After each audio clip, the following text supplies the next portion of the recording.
I'm on a mission to learn about and listen to every K-pop adjacent artist to expand my knowledge of the industry and my musical taste.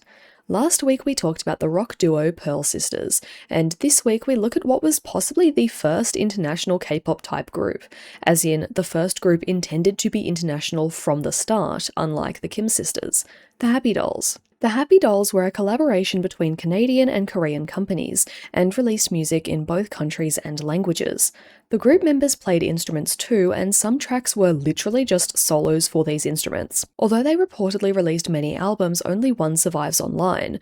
While pictures of the members exist for other albums in which they are a 7-member group, their surviving album, Show Album No. 1, which was a Canadian release, only has 5 members. The group have a very interesting history which really shows how intertwined Korea and America/Canada were after the end of the Second World War. They were created in Korea and were formed around their member Kim Myung-hyuk, who had gained fame performing for the American Army in Korea.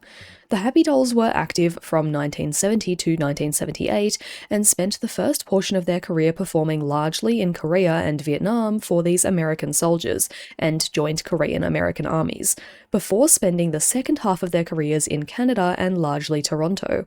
However, they were forced to disband when Myung-hyuk, their leading member, had to stay in Korea to help her financially struggling family. You can see the impact of the Kim sisters especially on this group, as they played instruments too as opposed to just singing like the Jagori sisters and Pearl sisters. Even better, they all had English names which included the surname Kim. To be fair, 4 of the 5 members actually did have the surname Kim, but the final member, Lee Jong-suk, used the English name Suk Kim despite not being a Kim. Their single surviving album only exists on YouTube, not Spotify, so I can't add my recommended songs to the Spotify playlist, but from their single album I would most recommend Hello Dolly.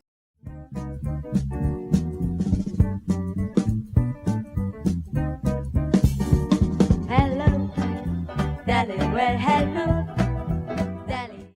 Bombi, 봄비, 봄비, 오네. 나를 위해 주던 봄비, 봄비. and Sweet Gypsy Rose. Everybody sing my sweet gypsy rose. Oh, baby, baby, won't you come on? We all miss you. Tune in next week as I learn more about the soloist Young Hyun.